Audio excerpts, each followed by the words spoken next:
तो ओले भाई ने सास बहू और साजिश की सारी सीरीज देख के कॉन्टे को स्पर्स जॉब में लाने के लिए और यूनाइटेड जॉब से हटाने की पूरी कोशिश कामयाब हो चुकी है। तो कॉन्टे की टैक्टिक्स अपना के स्पर्स के अगेंस्ट स्पर्स को हराना, स्पर्स को कॉन्टे की टैक्टिक्स पसंद कराना और कॉन्टे को लाना स्पर्स की जॉब में, तो ये पूरा मायाजाल ओले ने काफ़ी अच्छे से बिछाया था और वो सक्सेसफुल हो चुका है। पर जोक्स असाइड, इस वीडियो में हम बात करेंगे how Conte will set up his Spurs side, कैसा वो प्रीमियर लीग में जो उसका चेल्सी के साथ एक्सपीरियंस रहा है, how it will come in handy, how his tactics at Chelsea could be replicated at Tottenham या अलग रहेंगी, और कौन कौन से प्लेयर्स ऐसे हैं जो करंटली साइड में नहीं है जो आ सकते हैं, और कौन से ऐसे प्लेयर्स हैं जो साइड में थे और वो साइड से निकल सकते हैं। So let's get started. तो भाई बिना टाइम खराब किए वेलकम टू टीफो फुटबॉल लाइट। चलते हैं टैक्टिकल बोर्ड की तरफ। डिफेंस में तो ये ऑब्वियसली प्रीटी बेसिक की बैक थ्री पे स्विच करने वाले हैं, तो कीपर में कोई डाउट नहीं है, गोलिनी आया है, इन्होंने साइन किया है, लेकिन Lloris will be the number 1, he is the club captain, वो कहीं नहीं जाने वाला। वैसे बात करें अगर बैक थ्री की स्लैश बैक फाइव, तो सबसे बड़ा फायदा जो एक प्लेयर को दिखता है मुझे वो क्रिस्टियन रोमेरो को दिखता है यहाँ पे, considering he played in back three Atlanta, was the Serie A defender of the year. और स्पर्स में भी कहो तो स्पर्स में इतनी बुरी परफॉर्मेंस नहीं रही उसकी, लेकिन जो अटलांटा में फॉर्म दिखाई थी वो देखने को नहीं मिली। तो कॉन्टे के आने से इसको मेरे ख्याल से बहुत खासा इंप्रूवमेंट मिलेगा, and again in the centre of back three I think he can be the main man for Tottenham in the defence again. रोमेरो का जो गेम है वो थ्री सेंटर बैक पार्टनरशिप में सबसे ज़्यादा सूटेड है। अटलांटा में भी already got evidence of that, और उसके जो आप एट्रीब्यूट्स कह सकते हो, स्ट्रॉन्गेस्ट एट्रीब्यूट जो हमने स्पर्स और यूनाइटेड रिव्यू में भी कवर किया था, अगर नहीं देखा तो ऊपर जाके एक बार देख सकते हो। उस पे जो उसके डिफेंसिव प्रेशर्स हैं, they were the leading defensive pressers in Europe so far, मतलब पिछले सीजन से अब सीजन तक सो फार देखो तो जो उसके प्रेशर्स हैं दे आर अराउंड 16 to 16.5 पर game, which are the highest for any defender across Europe. तो उसका जो ये एस्पेक्ट है वो थ्री सेंटर बैक पार्टनरशिप में ही उभर के आ सकता है। क्यों? क्योंकि जो बाकी दो सेंटर बैक है, if he presses from the front और वो आउट ऑफ पोजीशन जाता है, तो there is not only one centre back but two centre backs जो उसको पोजीशन को कवर अप कर सकते हैं, which allows him to play on the front foot, और वो जो बॉल को इंटरसेप्ट करना पहले ही, stopping the striker from turning quickly, वो स्टॉप कर सकता है। तो I think Romero will be the biggest beneficiary from this system. But अगर बाकी दोनों सेंटर बैक की बात करें तो do you think Davinson Sanchez अंदर आएगा, और do you think will it be Tanganga and Dier? यार यही थोड़ी सी दिक्कत है, कह सकते हो ये जो कॉन्टे आएगा तभी पता चलेगा। It's very hard to predict किस जाएगा, क्योंकि जैसे एक और ऑप्शन आता है, एक ऑप्शन आता है बेन डेविस का ऑप्शन आता है। बेन डेविस के ये बहुत फायदा होता है, अगर मैं मान लो डायर को बाहर निकाल के बेन डेविस को डाल दूं, तो बेन डेविस एक तो सेंटर बैक खेल सकता है। उसने आपने जो अगर वेल्स को 2016 में देखा होगा तो वहां पे वो सेंटर बैक खेलता था, तो is very adept to playing as a left side centre back in a back three. और हमने ऐसा उसको पहले करते हुए देखा है, उसने एस्पिलिक्वेटा को सेंटर बैक खिलाया था जब वो चेल्सी में टाइटल जीता था भाई, तो we have seen this happening. तो वो दोबारा बंदा कर सकता है, he can play Davies as a left side centre back in a back three, क्योंकि एक तो उससे नेचुरल बैलेंस आता है आपकी टीम में, जबकि लेफ्ट हैंड साइड पे लेफ्ट फुटेड सेंटर बैक रहेगा, टीम में थोड़ा बैलेंस रहेगा, पासिंग के लिए एक आउटलेट रहेगा आपके पास, तो वो फायदे होते हैं। तो ये देखने वाली बात होगी कि डायर के साथ जाता है कि डेविस के साथ जाता है, क्योंकि Dier is good on the ball as compare to Davies. और राइट हैंड साइड पे मैं पक्का नहीं कहना चाहूंगा, रोडन को देखो पता नहीं मौके मिलते हैं कि नहीं मिलते। Tanganga could come in place of Sanchez, क्योंकि सैंचेज भी थोड़ा सा रैश डिफेंडर है, और टंगांगा भी बहुत वैसे वो नहीं है, ऐसा नहीं बहुत समझदार डिफेंडर है टंगांगा, तो टंगांगा आ सकता है भाई, सैंचेज बाहर जा सकता है। लेकिन जब मेरे ख्याल से सीजन शुरू होगा तभी पता चलेगा कि भाई कौन अंदर आ रहा है और कौन बाहर जा रहा है, टू बी रियली ऑनेस्ट। अगर अचिन वैसे विंग बैक्स पे आ जाए, अब अगर विंग बैक्स की हम लोग बात करें तो विंग बैक्स पे देखो तो आपका एमरसन है on the right hand side, Reguilon है on the left hand side. तो क्या लगता है विंग बैक्स में क्या यही रहेंगे, एमरसन और रेगियन के साथ ही स्टिक करेगा, या फिर कुछ कह सकते हो बैक फ्रॉम द डेड हम मैट डोहर्टी को देख सकते हैं, क्योंकि Doherty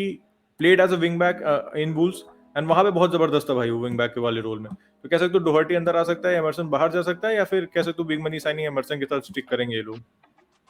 I wouldn't rule out the possibility of Doherty coming in, considering कि Moses भी back from the dead था for Chelsea, because वो loan spell जा रहा था, but Chelsea में when Conte came in, he actually decided to use Moses, and Moses का काफी अच्छा सीजन था in the 2016-17 सीजन जब जीते थे टाइटल। और एक और मतलब सरप्राइजिंग बात है कि Doherty was, आप कह सकते हो, the biggest weapons which Nuno had at Wolves,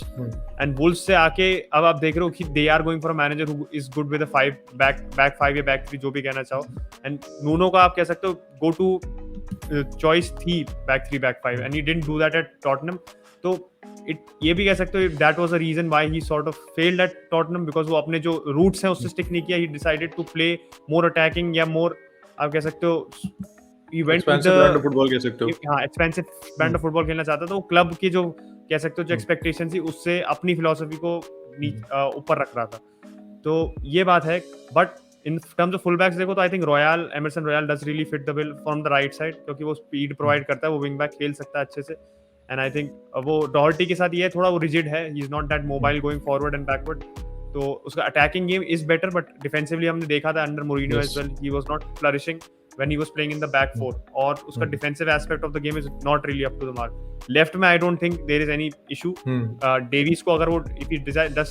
to play him as a left-sided center back तो बचता ही रेगियन है हमारे पास, and रेगियन is obviously a great full back. जो आप कह सकते हो तो his form got lost for Tottenham recently. He's been out of the side, in and out of the side as well. और मोरिनियो के अंडर शुरू में अच्छे उसने दिखाया था, he was combining well, his cross delivery अच्छी थी, उसकी assists भी आ रही थी, but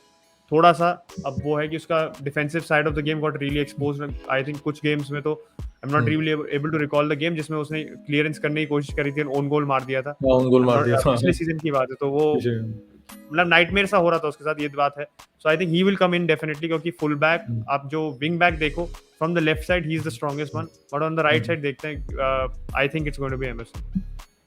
वो बात है एमरसन. प्लस ये भी बात है कि कॉन्टे थोड़ा फ्यूचर के लिए भी बिल्ड करेगा. 18 महीने का कॉन्ट्रैक्ट है वैसे तो, लेकिन डोहर्टी अब 30 का होने वाला है, तो देखते हैं. अभी डोहर्टी को रूल आउट नहीं कर रहे, लेकिन ये है कि एमरसन इज द फेवरेट. और राइट हैंड साइड पे मैं अचिन से एग्री करूंगा, सॉरी लेफ्ट हैंड साइड पे भी अचिन से एग्री करूंगा. Is the only option, regular is the only option. और विंग बैक के रोल में मतलब जो रेगियन की एनर्जी है, जो up and down the flank कर सकता है, वो जो मतलब करता आ रहा है as left back, so left hand side पे थोड़ा लाइसेंस रहेगा आगे जाने का उसके पास, तो रेगियन को भी फायदा होगा. वैसे मिडफील्ड में आया अगर, तो मेरे ख्याल से द सीडीएम पिक्स इटसेल्फ. हॉयबर्ग से अच्छा कोई सीडीएम नहीं है इनके पास, वहां पे कोई पॉइंट ऑफ डिस्कशन नहीं है. वैसे अगर he sticks with 3-5-2, I think in all cases he will play with 3-5-2. 3-4-3 कुछ मैचेस में देखने को मिल सकता है. तो इफ ही गोस विद 3-5-2, कह सकते हो नूनो के अंदर जैसे एंडोम्बेले को बाहर निकाल दिया गया था, लेकिन कॉन्टे के अंदर Ndombele can come back in, make those triangles in the midfield, and basically कह सकते हो जो रेक्टेंगल भी बनाते हैं कॉन्टे के अंदर बहुत प्रोमिनेंट है when they build up from the back. आपका सेंटर मिड, राइट हैंड, आपका लेफ्ट हैंड साइड का मिडफील्डर, राइट हैंड साइड का मिडफील्डर, एक डिफेंडर के साथ और एक मिडफील्डर के साथ आपका वो एक ट्रायंगल टाइप का बनाते हैं, बेसिकली टू क्रिएट सुपरमेसी बनाते हैं. जैसे आपके जावी में मास्टर क्लास में देखा था ना, बैक थ्री के साथ आप ऐसे बिल्डअप करते हो तो काफी फायदा होता है आपको. Ndombele can come back into the team, I think he will, and can basically play that Barella role. क्या लगता है एंडोम्बेले वापसी कर सकता है? क्योंकि मोरिनियो के अंदर उसको प्रॉमिस दिखाई थी, लेकिन नूनो ने उसको एकदम बाहर ही कर दिया था, विच मैं कहूंगा थोड़ा सा गलत लगा एज अ प्रोफेशनल मैनेजर. हाँ, अब बरेला और एंडोम्बले की पैरेलल्स तो मैंने अपने हमारे लाइव स्ट्रीम में भी ड्रॉ करे थे कि बरेला को जैसे उसने मोल्ड किया into the box to box player जिसकी अटैकिंग टेनासिटी भी है, एंड वो डिफेंसिवली वोल्ड से कि डिफेंसिवली बहुत एस्ट्यूट है, बट डिफेंसिवली शिफ्ट इन देता है वो. ही डज मेक फॉर मतलब न्यूमेरिकल ओवरलोड्स करने के लिए उसका energy definitely will come in handy. तो I think Ndombele definitely back in the side आना चाहिए, considering how he is similar to Barella, Inter में कैसे यूज कर रहा था वो सिस्टम. बाकी मिडफील्डर्स का देखो, आई थिंक मिडफील्ड में आके यू कैन से कि one of the non deserving players to go out of the side, जो डिजर्व करता है साइड में रहना, is Oliver Skipp. I think Skipp जाएगा बाहर बिकॉज वो आप डबल पिवट में ज्यादा अच्छा फंक्शन करता है, and I don't think in a 3 man system he will be able to play that well. ऐसा नहीं है कि नहीं खेल सकता, obviously has shown a lot of promise, but I think Skipp बाहर जाएगा क्योंकि Hojbjerg as Utkarsh said will pick himself. वो एज अ आप कह सकते हो जो कवर है in the midfield to the centre backs act करेगा and spraying balls from the back, वो हॉयबर्ग का काम रहेगा. एंड जो थोड़ा सा एनर्जी प्रोवाइड करेगा that be Ndombele, and Lo Celso provides that creative thrust जो आगे भी जा सकता है. एंड आई थिंक स्किप में अभी जितना डेवलपमेंट नहीं है जो लो सेल्सो की तरह अटैकिंग थर्ड में इतना क्वालिटी शो कर पाए. तो आई थिंक मिडफील्ड में ये बात है कि skip will most probably miss out. Harry wings तो फोल्ड में है ही नहीं बिल्कुल, तो हैरी विंग्स की तो क्या ही बात करें. वो तो आई थिंक नूनो के अंदर भी ही was not finding favour accept in the conference league या कैराबाओ कप का भी बार. तो यही मिडफील्ड रहेगा मेरे हिसाब से, and I think skip will go out. ऐसे अब आ जाते हैं फाइनल टू पे, द फ्रंट टू पे आ जाते हैं. हैरी केन और सॉन की पार्टनरशिप जबरदस्त हमेशा से रही, मतलब एक गोल दूर है, प्रीमियर लीग हाईएस्ट से, और हमने इंटर में देखा था लोटारो और लुकाकू के साथ जो उसने किया था, कह सकते हो something on the same lines, although these are very different players, बहुत ही अलग कैलिबर तो yes I think in the same calibre तो सेम है, लेकिन brand of football, quality football इनका बहुत अलग है as compare to someone like Lukaku और लोटारो मार्टिनेज। लेकिन एक पार्टनरशिप बनती हुई दिख सकती है, और केन को एक एडेड मोटिव बन सकता है कि अब रुकने का, मे बी नेक्स्ट सीजन उसके लिए बायर्स रहते हैं नहीं रहते तो अलग बात है, लेकिन एडेड मोटिवेशन बन जाता है कि भाई अब देखो हम टॉप मैनेजर ले आए हैं, तो अब तुम टॉटनहम में रुक सकते हो, and he is a proven winner, Conte is a proven winner.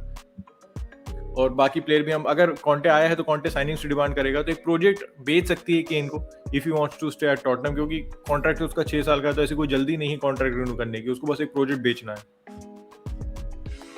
I think एक दिक्कत जो है, जो ऑलरेडी उत्कर्ष हाईलाइटेड की, जो कैलिबर ऑफ प्लेयर्स हैं दे आर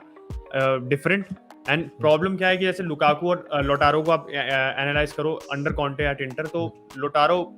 लुकाकू से ज्यादा प्रेस करता था, ऐसा नहीं लुकाकू प्रेस नहीं करता था, Lautaro used to do the dog work जो आप कह सकते हो, लुकाकू होल्ड अप प्ले भी प्रोवाइड करता था and used to provide that box में प्रेडेटरी स्किल्स तो देता था।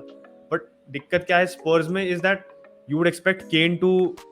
B providing that hold up play, but Kane का हमने नोटिस किया कि Mourinho and even under Nuno he prefers to sit back, मतलब वो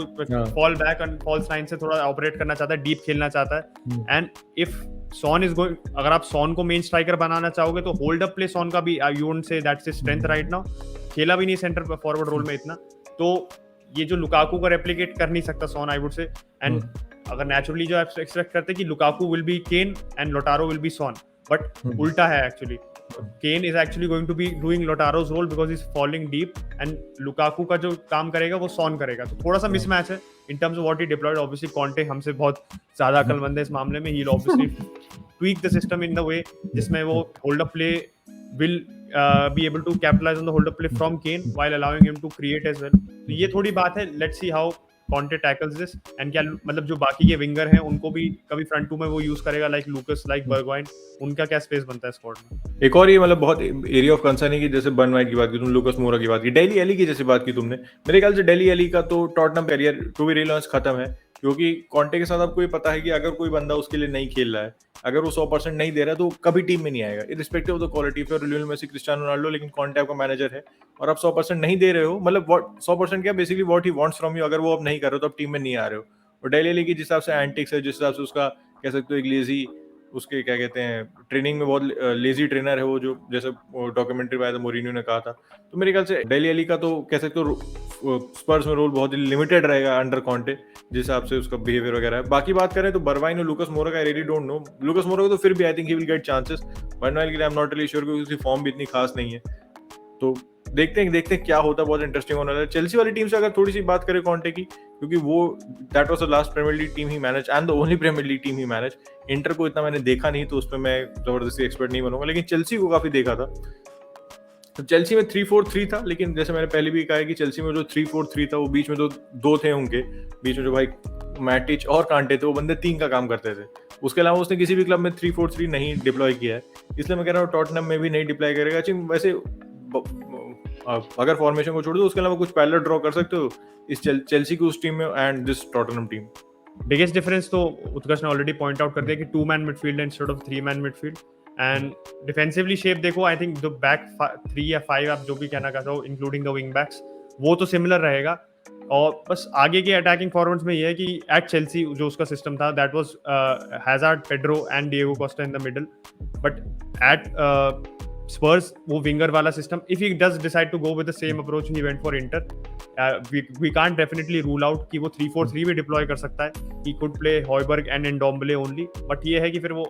जो मैटिच और कांटे वाली फाइस्टीनेस एंड डिफेंसिव सॉलिडिटी है वो आपको नहीं मिलेगी from somebody like an Ndombele, only from a Hojbjerg. Guys, ये थी हमारी कॉन्टे की tactical analysis, basically how is gonna play, how is gonna line up, can be a lot of different, क्योंकि कुछ spots are still up for gap, कुछ player आपने देखा Conte के अंदर are back from the dead, तो अभी इसे प्रेडिक्ट करना काफी मुश्किल होगा, लेकिन जो मेन प्लेयर्स थे उनके बारे में बात की एंड जो प्लेयर्स उभर के आएंगे उनके बारे में बात की, हमें लगता है जो उभर के आएंगे। तो बस अगर आपको ये वीडियो अच्छा लगा हो तो नीचे लाइक की बटन आ रही होगी, please hit a like on this video, और अगर आप यहाँ पे नए हैं तो we are very close to 4000 subscriber, please subscribe to our channel and we will catch you in the next one. Bye bye.